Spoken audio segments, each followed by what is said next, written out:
Hello friends, मैं दीपक मौर्य और मेरा YouTube channel DK online learning में आप सभी का स्वागत है। तो चलिए दोस्तों, आज की क्लास में हम लोग स्टार्ट करते हैं क्या, बिहार पुलिस बहाली का प्रैक्टिस सेट नंबर 3।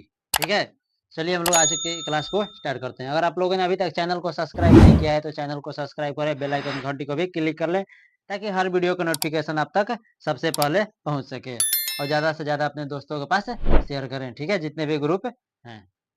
तो चलिए हम लोग स्टार्ट करते हैं बिना टाइम को बर्बाद किए। देखिए, ये सेट ऐसा एक सेट है जो आपको एग्जाम में इस सेट से 100% क्वेश्चन आएगा ही आएगा। इससे बाहर आपको क्वेश्चन, एक भी क्वेश्चन नहीं जाएगा आपका।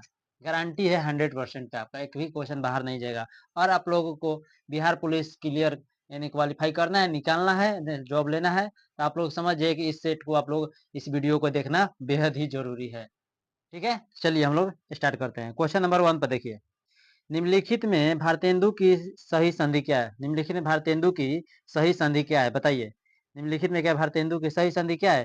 तो ऑप्शन देखिए, Bharat plus tendu, Bharat plus tendu, Bharat plus Indu, फिर भारत प्लस इंदु। तो बताइए ऑप्शन नंबर कौन सा? भारत प्लस इंदु यानी भारतेंदु क्या है? भारत प्लस इंदु बोला गया, option number D. 2 number question देखिए, सजन का विपरीतार्थक शब्द है। सजन का विपरीतार्थक शब्द क्या है? तो बताइए, सजन का विपरीतार्थक चापलूस, अभिचारी, सहयोगी, दुर्जन। तो कौन सा हो जाएगा? दुर्जन हो जाएगा। इसका कौन आंसर हो जाएगा? दुर्जन, ऑप्शन नंबर डी। जातिवाचक संज्ञा से भाववाचक संज्ञा के निर्माण का सही उदाहरण है। जातिवाचक संज्ञा से भाववाचक संज्ञा के निर्माण का सही उदाहरण कौन सा हो जाएगा? तो लड़का के लड़कपन हो जाएगा। ठीक है, लड़का के क्या हो जाएगा? लड़कपन हो जाएगा, लड़का के लड़कपन, ये सही आंसर होगा। 4 नंबर क्वेश्चन पे देखिए, निम्नलिखित निम्न में से आरंभ बोधक संयुक्त क्रिया कौन सी है? आरंभ बोधक संयुक्त क्रिया कौन सी है, बताइए। ऑप्शन नंबर ए देखिए, पेड़ पेड़ बढ़ता गया, बी देखिए यह काम करना पड़ता है, सी वह रोने लगा, और डी वह बीच में ही बोल पड़ा। तो बताइए कौन सा ऑप्शन होगा आपका, आपके अनुसार? तो बताइए कौन सा हो जाएगा? वह रोने लगा। ठीक है, वह रोने लगा, ऑप्शन नंबर सी हो जाएगा, वह रोने लगा। चलिए क्वेश्चन नंबर 5 पे आते हैं। क्वेश्चन नंबर 5 देखिए, क्वेश्चन नंबर 5 में क्या बोला गया कि तुम्हारा विश्वास मैं नहीं करूंगा, तुम्हारा विश्वास मैं नहीं करूंगा तो कौन करेगा? उपयुक्त वाक्य में सर्वनाम पदों की संख्या बताइए। तो इस वाक्य में सर्वनाम पदों की संख्या कितना है? तो इसमें कितना सर्वनाम है? 3 है, बोला कि इसमें 3 है। ठीक है, इसमें क्या है? सर्वनाम पदों की संख्या क्या है? 3 है। ठीक है, आगे देखते हैं। जिस क्रिया का फल कर्ता पर पड़ता है, जिस क्रिया का फल क्या पड़ता है? वह कर्ता पर पड़ता है। जिस क्रिया का फल क्या है? कर्ता पर पड़ता है, उसे कहते हैं। तो बताइए उसे क्या कहते हैं? तो अकर्मक बोला जाता है। क्या उसे कहते हैं? अकर्मक बोला जाता है। ठीक है, अकर्मक बोला जाता है, ऑप्शन नंबर सी। 7 नंबर देखिए, निम्नलिखित में से प्रश्नार्थक विपात कौन सा है? निम्नलिखित में से प्रश्नार्थक विपात कौन सा है? तो ऑप्शन नंबर कौन सा हो जाएगा? क्या, यानी कि प्रश्न प्रश्न क्या से पूछा जाता है, शुरू स्टार्टिंग में क्या रहता है। ठीक है, ऑप्शन नंबर सी हो जाएगा। उसके बाद देखिए 8 नंबर पर, संकेतवाचक अवयव का वाक्य है। संकेतवाचक अवयव का वाक्य है, बताइए संकेतवाचक अवयव का वाक्य कौन सा है? 8 नंबर का कौन सा है? यह गिलास आधा भरा है। तो संकेत क्या करता है? यह गिलास आधा भरा है, ऑप्शन नंबर ए बोला गया। ठीक है, उसके बाद 9 नंबर पर देखिए, किसी वर्ण में, किसी वर्ण में हलंत, क्या बोले? किसी वर्ण में हलंत, हलंत का प्रयोग किया जाता है। किसी वर्ण में हलंत का प्रयोग किया जाता है, इसका मतलब यानी किसके लिए किया जाता है? तो वो क्या, वर्ण को बिना स्वर से प्रयोग करने के लिए, यानी वर्ण को बिना स्वर से प्रयोग करने के लिए इसका प्रयोग किया जाता है, हलंत का प्रयोग किया जाता है। ठीक है, बिना स्वर का प्रयोग, जैसे क है तो क हलंत दिया जाता है। ठीक है, तो यानी क प्लस अ जो लिखते हैं वही आधा क, यानी कि स्वर घटा देने से, यानी बिना स्वर के प्रयोग नहीं क हलंत कर दिया जाता है, वही इसलिए किया जाता है हलंत का प्रयोग। ठीक है, ऑप्शन नंबर डी करेक्ट हो जाएगा। चलिए आते हैं क्वेश्चन नंबर 10 पे आते हैं। क्वेश्चन नंबर 10 में देखिए, क्वेश्चन नंबर 10 में बोला गया कि सर्वनाम एवं सर्वनामिक विशेषण का वाक्य है। सर्वनाम एवं सर्वनामिक विशेषण का वाक्य कौन सा है? ये ऑप्शन देखिए यहाँ पर। तो ऑप्शन के अनुसार हमें क्या मालूम चला? सर्वनाम एवं सर्वनामिक विशेषण, यह पुस्तक मेरी है, वह, ये सर्वनाम, यह पुस्तक मेरी है। ठीक है, वह और वह तुम्हारी है। ठीक है, वह तुम्हारी है, यह पुस्तक मेरी है और वह तुम्हारी है, ऑप्शन नंबर ए हो जाएगा। ठीक है, option number A correct answer होगा। ठीक है, उसके बाद 11 पर देखिए, नीलकंठ शब्द है। तो बताइए नीलकंठ शब्द है, तो बताइए नीलकंठ शब्द क्या है? ये योग रूढ़ शब्द है।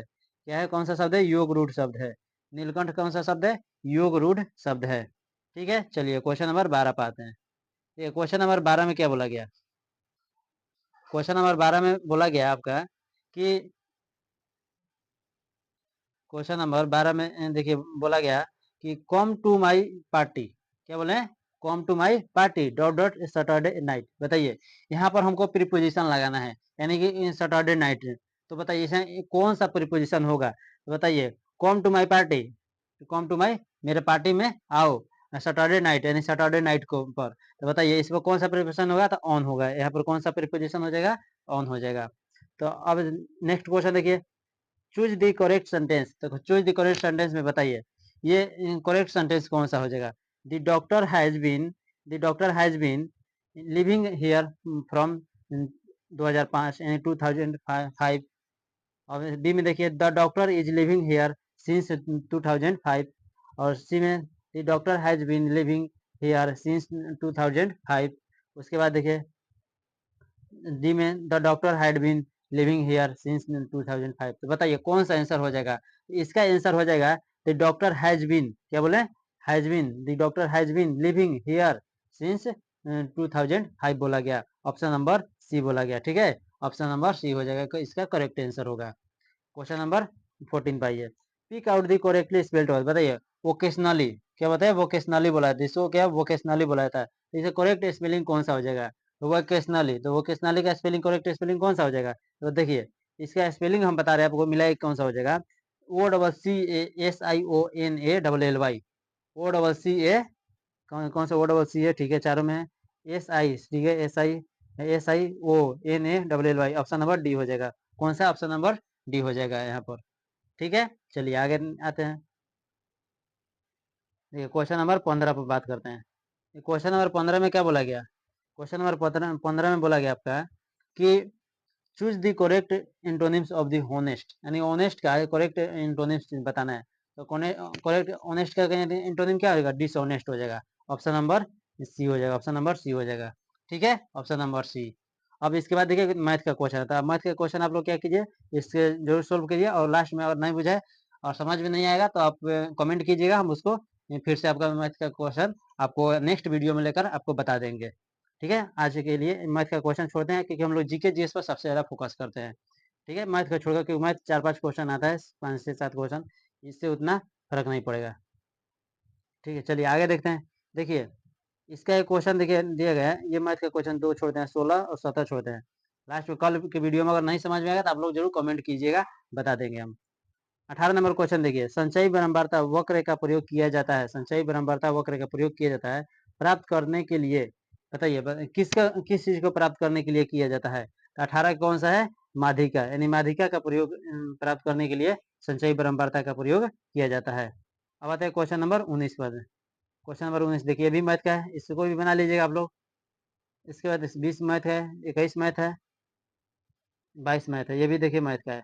चलिए जितना क्वेश्चन आपको बनेगा उतना जरूर बनाइए, और जो नहीं बनेगा वो आप कमेंट कीजिएगा, उस नेक्स्ट वीडियो में हम आपको लेकर जरूर बता देंगे आपका।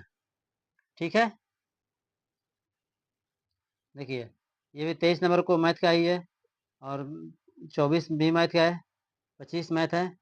अब यहाँ पर देखिए 26 नंबर, 26 नंबर में आप आइए जीके जीएस पर। 26 नंबर में आप आइए जीके जीएस, यहाँ पर देखिए क्या बोला गया? 1946 ईस्वी में उद्देश्यों संबंधी प्रस्ताव की रचना किसने की? उद्देश्यों संबंधित प्रस्ताव की रचना किसने की? बताइए 1946 ईस्वी में उद्देश्यों संबंधी प्रस्ताव की रचना किसने की? तो इसका आंसर हो जाएगा कौन सा?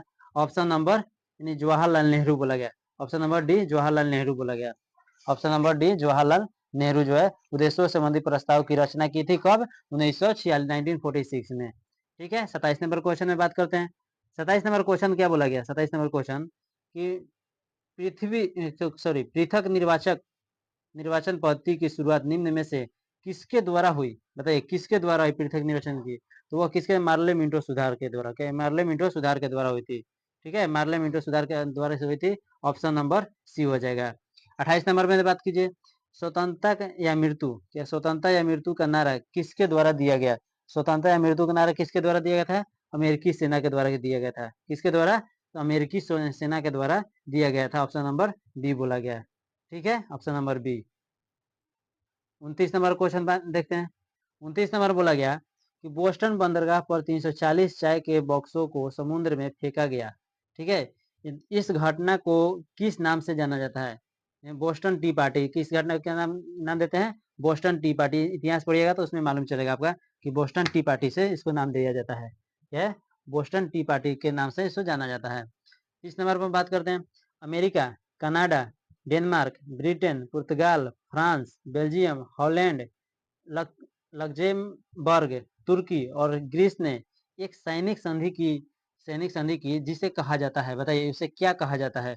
वो जो ये सब देश जो एक संधि की थी, उस संधि को क्या कहा जाता है? तो उस संधि को कहा जाता है क्या? नाटो कहा जाता है। क्या क्या बोला जाता है? उसे नाटो बोला जाता है। ठीक है, नाटो बोला जाता है। ऑप्शन नंबर बी जो है करेक्ट आंसर होगा। 31 नंबर पे देखिए, राष्ट्र संघ के अस्थायी सदस्य थे। राष्ट्र संघ के अस्थायी सदस्य थे, बताइए राष्ट्र संघ के अस्थायी सदस्य कौन थे? तो 31 नंबर में हो जाएगा राष्ट्र संघ के अस्थायी सदस्य कौन थे? France, Britain, Italy, Japan. Option number B हो जाएगा। Option number B, France, Britain, Italy और जापान बोला गया। ठीक है, अब आते हैं क्वेश्चन नंबर 32 पर। चलिए क्वेश्चन नंबर 32 की बात करते हैं। तो देखिए क्वेश्चन नंबर 32 में अगर बात करें तो बोला गया क्वेश्चन नंबर 32 में कि प्रथम विश्व युद्ध का मुख्य कारण था। तो प्रथम विश्व युद्ध का मुख्य कारण क्या था, बताइए? प्रथम विश्व युद्ध का मुख्य मुख्य कारण क्या था? त्रिपक्षीय संधि। यानी वहां पर क्या हुआ था? त्रिपक्षीय संधि हो गया था, इस जिसके कारण प्रथम विश्व युद्ध हो गया था। प्रथम विश्व युद्ध का मुख्य कारण क्या था? त्रिपक्षीय संधि था। ठीक है, अब आते हैं क्वेश्चन नंबर 33 पर आते हैं। पाषाण काल में काटने के लिए सामान्यतः प्रयुक्त उपकरण को कहा जाता था, बताइए उस उपकरण को क्या कहा जाता है जिसे पाषाण काल में काटा जाता है? पाषाण काल में काटा जाता था उस उपकरण से। तो उसका आंसर हो जाएगा कौन सा? गणासा। क्या बोला गया? गणासा बोला गया। ऑप्शन नंबर बी हो जाएगा। गणासा ऑप्शन नंबर बी होगा। 34 नंबर क्वेश्चन देखिए, गुप्त काल के प्रसिद्ध गणितज्ञ थे, बताइए गुप्त काल के प्रसिद्ध गणितज्ञ कौन थे? आर्यभट्ट। कौन थे? आर्यभट्ट थे गुप्त काल के प्रसिद्ध गणितज्ञ। 35 नंबर में, अलाई दरवाजा किसके शासनकाल में बना था? अलाई दरवाजा किसके शासनकाल में बना था? अलाई दरवाजा किसके शासनकाल में बना था? अलाउद्दीन खिलजी के शासनकाल में बना था। अलाई दरवाजा किसके शासनकाल में बना? अलाउद्दीन खिलजी के शासनकाल में। ठीक है, आते हैं क्वेश्चन नंबर 36 पर। अब यहाँ पर देखिए 36 में क्या बोला गया कि राजा राम मोहन राय के द्वारा चलाया गया सुधार आंदोलन था, बताइए कौन सा आंदोलन था? बड़ा समाजी आंदोलन था। कौन सा? बड़ा समाज। कल के सेट में ये क्वेश्चन देखिए, वो सिर्फ वहां पर क्वेश्चन बदल दिया गया था, तो उसका अगर डिस्क्रिप्शन आप लोग अगर देखेंगे तो उसका आप कहीं भी अगर उसके बारे में अगर सुधार आंदोलन के बारे में चाहे राजा राम मोहन के बारे में अगर जानेंगे तो वो वहां पर आपको बता दिया जाएगा। वहां पर ये लिखा हुआ होगा वो कौन सा थी चलाए थे? वह बराह समाज चलाए थे। ठीक है, उनके द्वारा चलाया गया था आंदोलन बराह समाज। ठीक है, सुधार आंदोलन। ठीक है, इसके बाद 37 नंबर क्वेश्चन बात करते हैं। देखिए, थियो थियोसोफिकल सोसाइटी की स्थापना किनके द्वारा की गई थी? थियो थियोसोफिकल सोसाइटी की स्थापना किनके द्वारा की गई थी? तो बताइए किनके द्वारा की गई थी थियोसोफिकल? तो ये इसका आंसर हो जाएगा मैडम ब्लावात्स्की के द्वारा। मैडम ब्लावात्स्की के द्वारा किया गया था। ठीक है, मैडम ब्लावात्स्की के द्वारा किया गया था। क्वेश्चन नंबर 38 पे आते हैं कि गदर पार्टी की स्थापना कहाँ हुई थी, बताइए गदर पार्टी की स्थापना कहाँ हुई थी?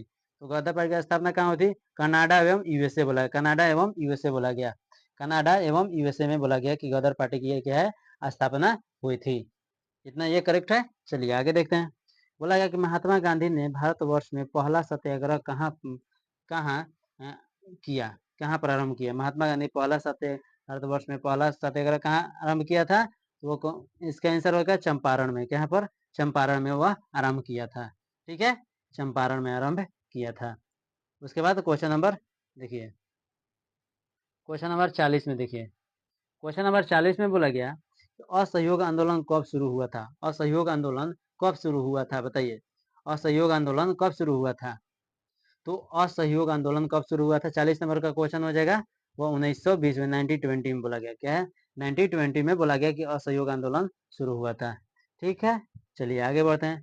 असहयोग आंदोलन शुरू हुआ था कब? 1920 में, 1920 में असहयोग आंदोलन शुरू हुआ था। अब आते हैं क्वेश्चन नंबर 41 पर। इक्वाडोर, क्या बोले? इक्वाडोर का चिम्बराओ ज्वालामुखी निम्न में से किस श्रेणी में आता है? इक्वाडोर का चिम्बराओ ज्वालामुखी निम्न में से किस श्रेणी में आता है? तो इसका आंसर हो जाएगा शांत। क्या बोले? शांत आ जाता है। किस श्रेणी में आता है? तो शांत श्रेणी में आ जाता है, शांत श्रेणी में आता है। क्वेश्चन नंबर 42 देखिए, विषुवत रेखा क्षेत्र के सघन वन लाभदायक है। विषुवतीय रेखा क्षेत्र के सघन वन लाभदायक है, तो बताइए किसके लिए लाभदायक है? तो जड़ी बूटी के लिए लाभदायक है। किसके लिए लाभदायक है? तो जड़ी बूटी के लिए लाभदायक है। ऑप्शन नंबर बी हो जाएगा। ठीक है, 43 देखिए, आप ग्लास हाउस में सब्जियां कहाँ उगाएंगे? आप ग्लास हाउस में सब्जियां कहाँ पर उगाएंगे बताइए? मरुस्थल पर कि टैगा पर कि विषुवत क्षेत्र पर कि टुंड्रा पर बताइए कौन सा हो जाएगा? तो इसका आंसर हो जाएगा कौन सा? ऑप्शन नंबर टुंड्रा बोला गया। ऑप्शन नंबर डी हो जाएगा। टुंड्रा बोला गया। क्या बोला गया? टुंड्रा बोला गया था। Option number D. ठीक है, चलिए क्वेश्चन नंबर 44 पे आते हैं।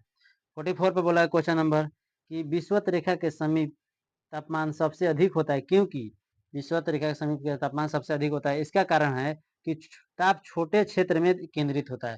ताप कहाँ पर केंद्रित होता है? तो छोटे क्षेत्र में केंद्रित होता है। ये ऑप्शन नंबर ए हो जाएगा, करेक्ट आंसर हो जाएगा।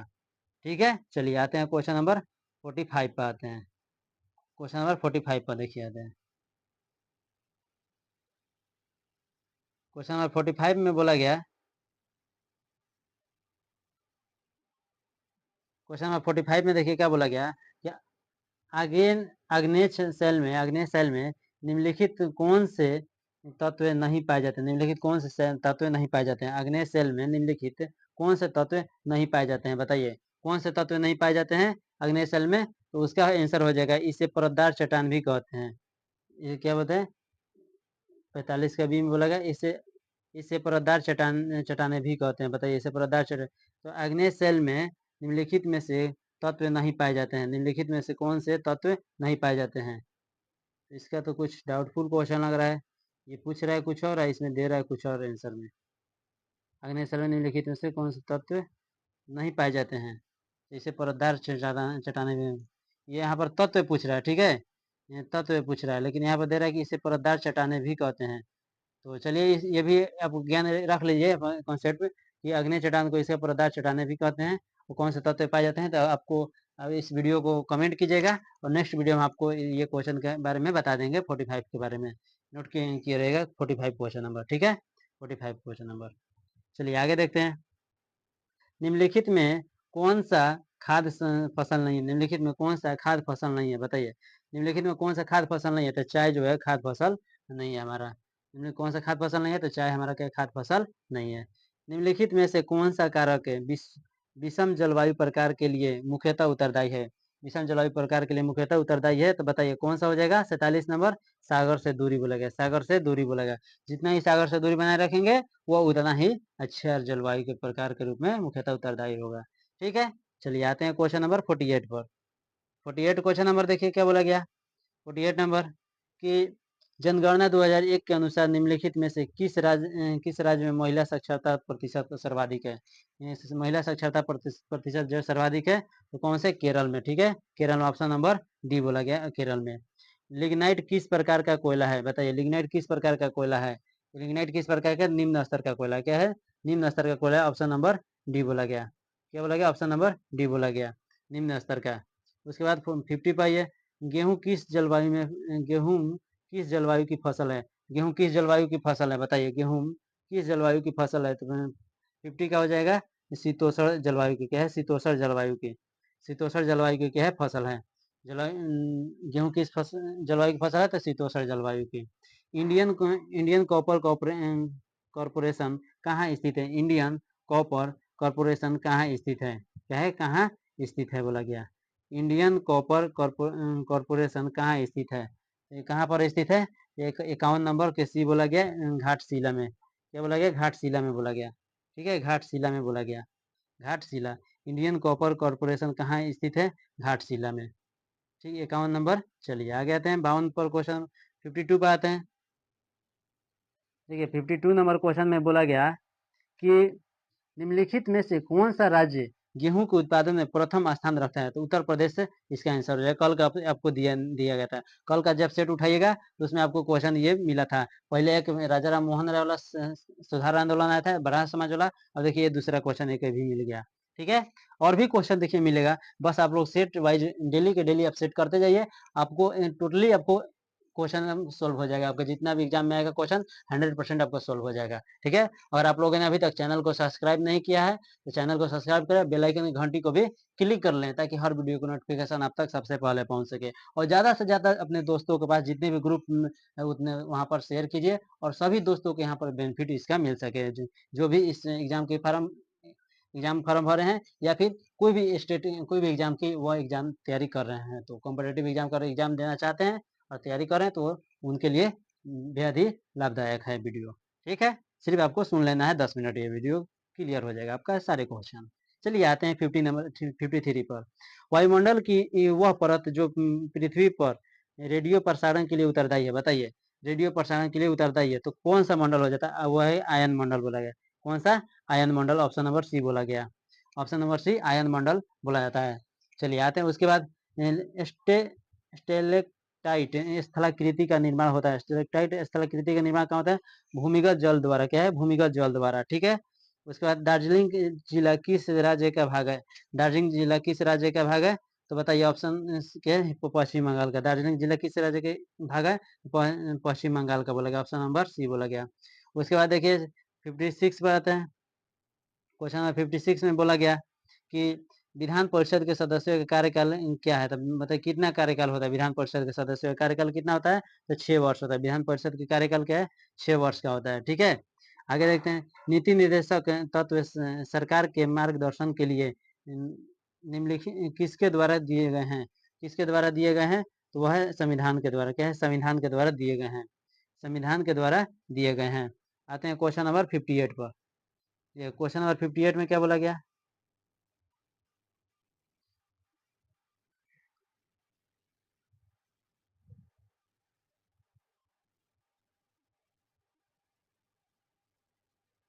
ये क्वेश्चन नंबर 58 में बोला गया आपका कि पंचायती राज संस्थानों के जिला स्तर पर सर्वोच्च अंक का नाम क्या है? सर्वोच्च अंक का क्या है नाम? सर्वोच्च अंक का नाम है, बताइए सर्वोच्च अंक का नाम क्या है? तो वह जिला परिषद बोला गया। कौन सा? जिला परिषद बोला गया। ठीक है, पंचायती स्तर पर जिला सर्वोच्च अंक का नाम क्या है? जिला परिषद। उसके बाद 59 पाइए कि किस राज्य में द्विसदनात्मक विधानमंडल नहीं है? द्विसदनात्मक विधानमंडल नहीं है, वह केरल बोला गया। यहाँ पर केरल बोला गया। उसके बाद नेक्स्ट आइए, पंचशील निम्न देशों के बीच का समझौता। पंचशील निम्न देशों के बीच का समझौता किन किन देशों के बीच का समझौता है पंचशील? वह हमारा कौन सा है? 60 नंबर। तो बताइए, भारत और चीन बोला गया। पंचशील क्या है? भारत और चीन के बीच। पंचशील भारत और चीन के बीच में है। ठीक है, भारत और चीन के बीच पंचशील बोला गया।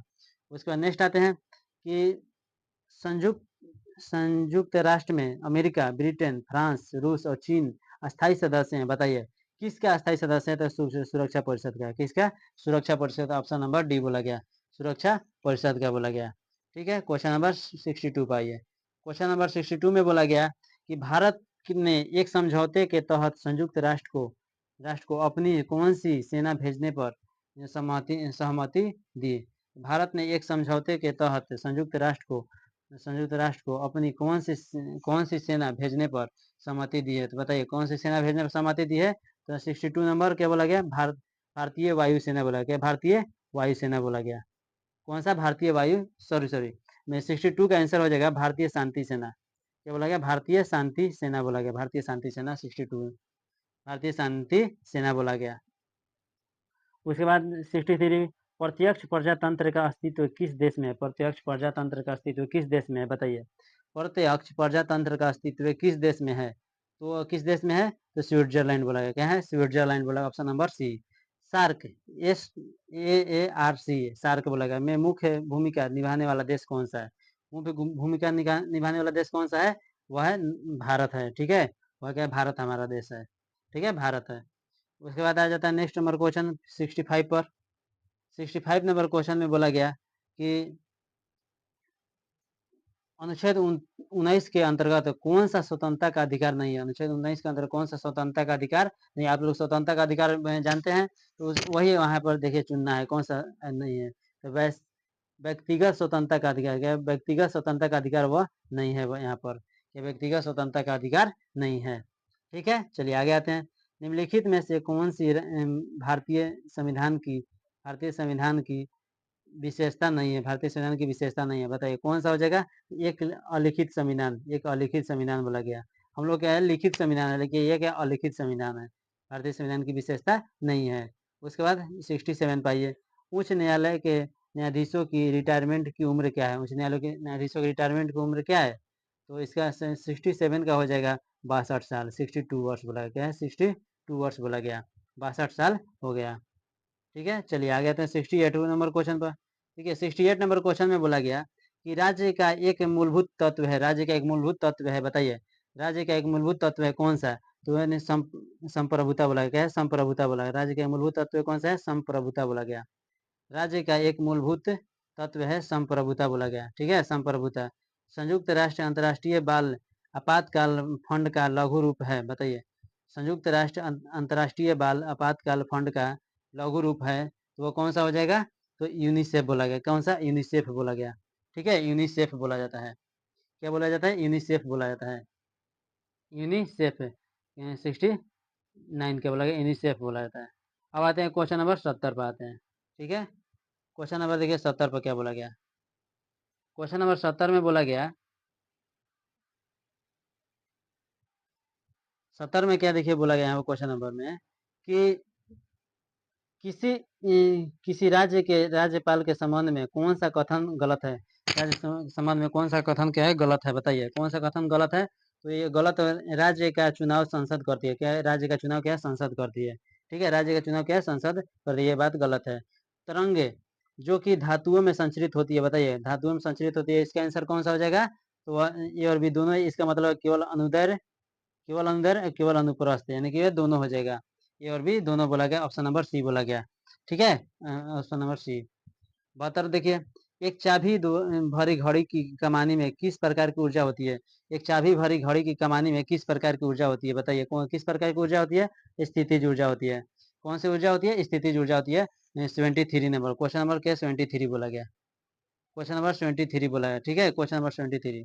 उसके बाद कहता 50 न्यूटन की एक बॉल का एक्स अक्ष पर घटक 30 न्यूटन है, क्या बोला है? 30 न्यूटन था, तो इसका वाई अक्ष की दिशा में घटक कौन क्या होगा? ये भी आप न्यूमेरिकल क्वेश्चन है, आप लोग बना लीजिए इसको, हमें नेक्स्ट बताए। और नहीं समझ में आएगा तो आप कमेंट जरूर कीजिएगा। इसका आंसर ऐसे बता दे रहे हैं कि कौन सा हो जाएगा 73 का, वह 40 न्यूटन हो जाएगा। इसका आंसर क्या है? 40 न्यूटन हो जाएगा। अगर 40 न्यूटन आए तो सही है, नहीं आए तो आप कमेंट कीजिएगा। 0 डिग्री सेल्सियस पर, नेक्स्ट नंबर देखिए, 0 डिग्री सेल्सियस 5 ग्राम बर्फ और 45 डिग्री सेल्सियस पर 20 ग्राम जल को मिश्रित किया जाता है, तो मिश्रण का तापमान क्या होगा? ये भी आप लोग कमेंट कीजिएगा। इसका आंसर भी, इसका आंसर बता दे रहे हैं कौन सा हो जाएगा? बी हो जाएगा। एक बनाकर इसको जरूर सॉल्व कीजिएगा। ठीक है, और आया आंसर की नहीं आया? चलिए आते हैं क्वेश्चन नंबर 75 पर। एक रॉकेट किस सिद्धांत पर कार्य करता है? एक रॉकेट जिस सिद्धांत पर कार्य करता है वह कौन सा सिद्धांत है? ऊर्जा का संवेग संरक्षण का सिद्धांत, ऑप्शन नंबर डी बोला गया। ऑप्शन नंबर डी बोला गया 75 का, सॉरी रॉकेट किस सिद्धांत पर? यानी गति के तृतीय नियम। ठीक है, सॉरी ये गलती हो गया, क्या है? 75 का सी हो जाएगा। 75 का क्या है? सी बोला, गति का तृतीय नियम पर, गति का तृतीय नियम पर। चलिए 76 नंबर क्वेश्चन पे आते हैं। 76 नंबर में देखिए कि एक पत्थर एक भवन की छत से छोड़ने पर पृथ्वी की सतह तक गिरने लगता है 4 सेकंड में, तो भवन की ऊंचाई। ये भी देखिए थोड़ा न्यूमेरिकल क्वेश्चन है, इसका भी आप लोग कमेंट में आंसर जरूर दीजिएगा। ठीक है, ये 77 नंबर भी कमेंट में आंसर दीजिएगा, ये 78 नंबर भी कमेंट में आंसर दीजिएगा, और ये 79 नंबर भी कमेंट में आंसर बताइए, और ये भी अब 80 नंबर भी कमेंट में आंसर। देखिए इस आज के सेट में क्या न्यूमेरिकल ज्यादा दे दिया है। ठीक है, कल के सेट में न्यूमेरिकल होता नहीं था, लेकिन आज के सेट में दिया है। चलिए आते हैं इस क्वेश्चन पर, 81 पर नंबर क्वेश्चन पे आते हैं। 80 नंबर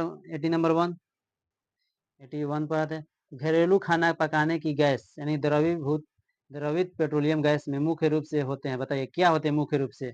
इसमें मुख्य रूप से क्या होते हैं? 81 नंबर का ब्यूटेन और आइसोब्यूटेन की द्रवीभूत बोला गया। ब्यूटेन और आइसोब्यूटेन की द्रवीभूत बोला गया।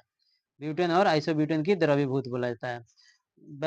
82 नंबर पाइए, रदरफोर्ड के अल्फा कण प्रकीर्णन प्रयोग द्वारा किसकी खोज हुई, वह है क्या, बताइए किसकी खोज हुई थी, तो बताइए इसका आंसर कौन सा हो जाएगा। 82 का तो प्रोटॉन बोला गया, किसका, प्रोटॉन का। 82 का proton answer option number A बोला गया। 83 नंबर में देखिए 83 नंबर में ये बात बोला गया कि वह सेल जिसमें विद्युत धारा का उत्पादन रासायनिक अभिक्रिया के फलस्वरूप होता है कहलाता है। बताइए वो कौन से, तो विद्युत रासायनिक सेल बोला जाता है। क्या बोलते हैं, विद्युत रासायनिक सेल बोला जाता है। विद्युत रासायनिक सेल बोला जाता है इसको, ठीक है। चलिए आते हैं 84 पर, समांगी मिश्रण का उदाहरण यानी सदृश समांगी मिश्रण का उदाहरण, समांगी मतलब सदृश से बोला गया, सदृश मिश्रण या समांगी मिश्रण का उदाहरण है 84 नंबर क्वेश्चन पर, तो गन पाउडर बोला गया। क्या है, गन पाउडर बोला गया। क्या बोला गया, गन पाउडर बोला गया। गन पाउडर बोला गया 84 नंबर क्वेश्चन। 85 नंबर देखिए, स्फटिक रासायनिक दृष्टिकोण से है, स्फटिक स्फटिक रासायनिक दृष्टिकोण से है। बताइए स्फटिक रासायनिक दृष्टिकोण से है, बताइए कौन सा हो जाएगा। तो 85 नंबर को SiO2 बोला गया है। क्या बोला गया, SiO2 इसके ऑप्शन हो जाएगा। ऑप्शन नंबर ए SiO2, ठीक है, सिलिका जिसको SiO2 बालू बोला जाता है। उसके बाद आते हैं क्वेश्चन नंबर 86 पे आते हैं, ठीक है। क्वेश्चन नंबर 86 में क्या बोला गया, क्वेश्चन नंबर 86 में कि जब मैग्नीशियम और क्लोरीन के बीच अभिक्रिया होती है तब, जब मैग्नीशियम और क्लोरीन के बीच अभिक्रिया होती है तब क्या होता है, तो वह उस समय क्या होता है कि प्रत्येक मैग्नीशियम परमाणु 2 इलेक्ट्रॉन का त्याग करते हैं। प्रत्येक मैग्नीशियम परमाणु क्या है, 2 इलेक्ट्रॉन का क्या है, त्याग करते हैं, ठीक है। चलिए नेक्स्ट नंबर क्वेश्चन बताते हैं, वह तरल जो ऑक्सीकारक और अवकारक दोनों की तरह कार्य करता है वह क्या कहलाता है, तो बताइए क्या कहलाता है वह, हाइड्रोजन पर ऑक्साइड बोला जाता है। क्या बोला जाता है, हाइड्रोजन पर ऑक्साइड बोला जाता है, हाइड्रोजन पर ऑक्साइड। निम्नलिखित में किस अणु में द्विबंधन है, निम्नलिखित किस अणु में द्विबंधन है, तो बताइए किस अणु में द्विबंधन है, वह सी बोला गया यानी O2 बोला गया। क्या है, CO2 बोला गया। किस बंधन है, तो O2 बोला गया, ठीक है। चलिए आगे आते हैं क्वेश्चन नंबर 89 पे आते हैं। क्वेश्चन नंबर 89, क्वेश्चन नंबर 89 में बोला गया कि दहन की क्रिया के लिए निम्नलिखित कौन सी शर्त आवश्यक है, निम्नलिखित में कौन सा शर्त आवश्यक है दहन की क्रिया के लिए, ठीक है। तो कौन से है, पदार्थ के ज्वलन ताप की प्राप्ति बोला, पदार्थ के ज्वलन ताप की प्राप्ति, ऑप्शन नंबर सी बोला गया, ज्वलन ताप की प्राप्ति बोला गया। 90 का देखिए, C6H14 N7 N7 14 बोला गया था, यानी कि इसका मतलब होता है कि ये कौन सा इसका किसका उदाहरण है, बताइए। तो 90 का हो जाएगा संभारी का, क्योंकि संभारी का ये उदाहरण है, ठीक है, संभारी का उदाहरण है।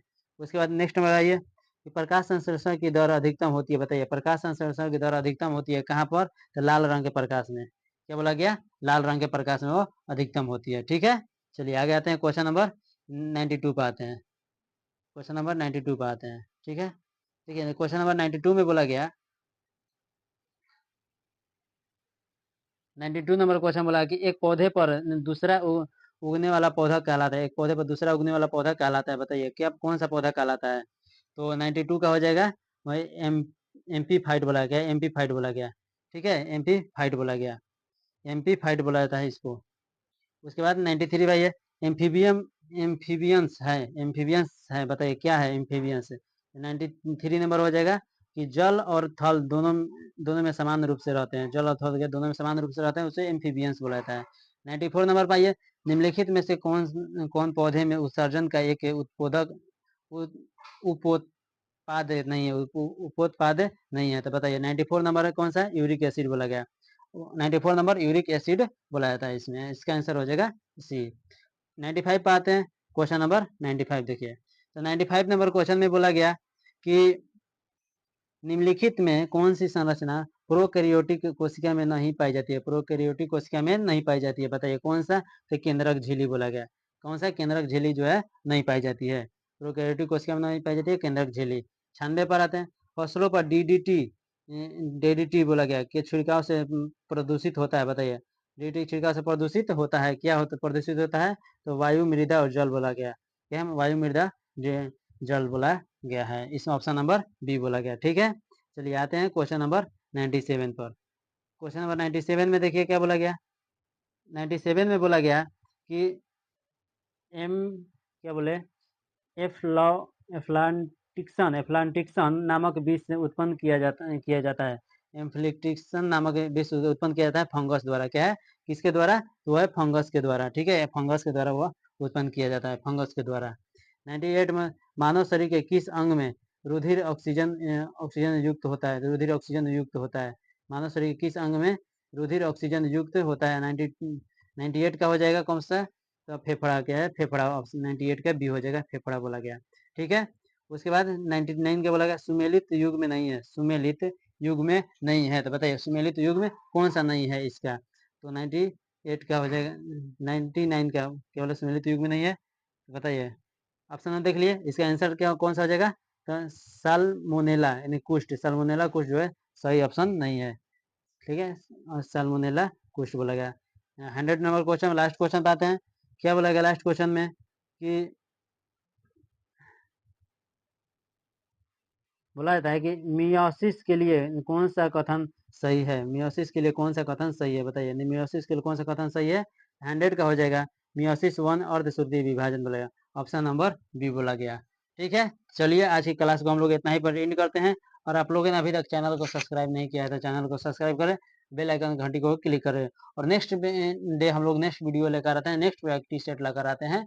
तब तक आप लोग बने रहें और मेरे चैनल के साथ जुड़े रहें। चलिए, थैंक यू, जय हिंद, जय भारत।